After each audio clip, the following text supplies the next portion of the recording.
Welcome back to Local 4 News Over Coffee, everyone. I am Local 4 News Director Mike Mickle, and we are discussing COVID and the classroom. You know, we've talked about the scheduling, we've talked about the opinions of parents, we've talked about some of the fears. Let's talk about transportation now. Chris Humphreys, East Moline, talk to me about that. I know that you guys have to do extra sanitizing, and there are different routes now, or at least different days. How different does the busing situation this coming year look than in the years past? Yeah, great question. If we had to talk about the most difficult things that we've had to deal with and plan for, this has all been incredibly a big lift. You're asking public educators to do public health and everything in between right now, and all of our staff to work hard for this. Transportation is easily the most difficult thing we've had to deal with in East Moline. It's kind of a Jenga puzzle here, where we got to keep kids distanced on the bus as best as we can. We sanitize between each route, and we have to make sure that we're serving our families, but we also have to deal with, we don't know who wants to ride a bus right now. We did surveys this summer, and approximately 30% of the families that rode a bus last year told us early on that they don't plan to ride a bus this fall. But until we have that first day of school, we really don't know. So it's difficult to plan for how many kids will be on that bus. So then the parents are faced with figuring out how to get their children there if they're not going to take absolutely. Yeah, and we have 34 buses in East Moline, so a lot of our families do depend on our schools, our bus transportation. They do a great job with our students, but right now there's fear of having our kids in such a small space with other kids. Right. And Brian, 2 days on, 2 days at home, and then every other Friday. Do I have that right? The Friday will be every other day Friday, correct. Okay, so I was paying attention. You see? were. So how does that map out from a busing standpoint for you? You know, number one, we have to say thank you to our parents. You know, we did a survey, and we have 72% of our parents who said they can transport their children to school, which will really help us out because we'll be having 27 students on a bus, one per seat, wearing their face coverings as well. So that will definitely help us in terms of transportation. We know we'll have log jams in the parking lots because of that, but everyone will be patient and we'll work through that as well.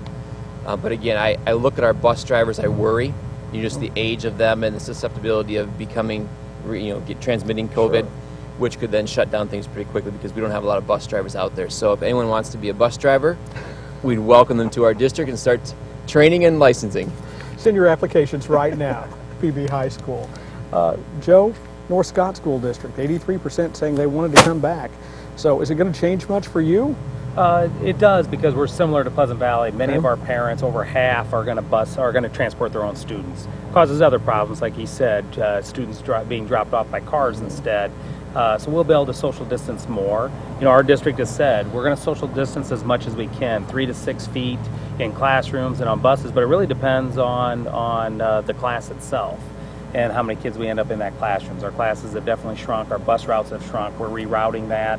Parents have made their choice, so we're able to readjust our bus routes and do the best social distancing that we can. And again, protecting our bus drivers, we're the same. We all need bus drivers on a good year. We really need them now, as we've lost a few bus drivers due to the COVID-19, and we would welcome any new bus drivers into our districts. When you guys are bringing up a great point, you know, we've talked about the safety of the students, we've talked about the safety of the teachers and other staff members within the school, but you guys have to worry about the safety of those bus drivers as well, Bob.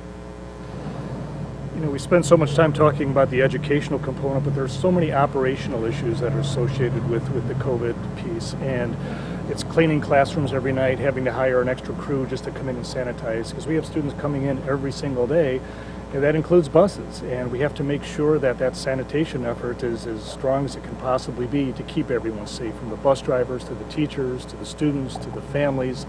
One of the phrases that we've used for the first time in a long time in education is customer service. So we're putting bus routes, the same bus routes we've had last year, because we have so many families that are dependent on bus routes to get to school that we feel we have to offer that service. We'll adjust as necessary depending on how parents manage that or self-select out of that purpose. But we're really approaching this from a safety and security perspective, and also from a customer service perspective, because we realize how important we are to the functioning of families and to our city in Davenport. So this hit mid-March. How many of you have had a full weekend off since this hit? Anyone? I mean, you guys were talking about hours and stuff earlier. There's been a lot of stress for you guys as well. What's your work week like? Well, I think right now the anxiety of all of our parents and staff, I bet every one of us is answering emails and phone calls even on weekends and nights because we know our jobs. We know that people are looking to our leadership. So it's a very unusual summer. I've always said if it wasn't for summers to be able to slow down and unwind, and those 60-hour work weeks we have in the year, you kind of make up for it in the summer because you're able just to slow down. That's not this summer. We're at 50, 60-hour work weeks many times just because you're always doing something to help lower anxiety, answer questions for families and teachers and other staff members. As a parent, we don't necessarily think about that. We've just been thinking about the fact that our kids seem to have been home for almost a year, and it's been 5.5 months, something like that. There's still plenty more to discuss. We're going to take a quick break. We're coming right back with Local 4 News over Coffee, COVID in the Classroom.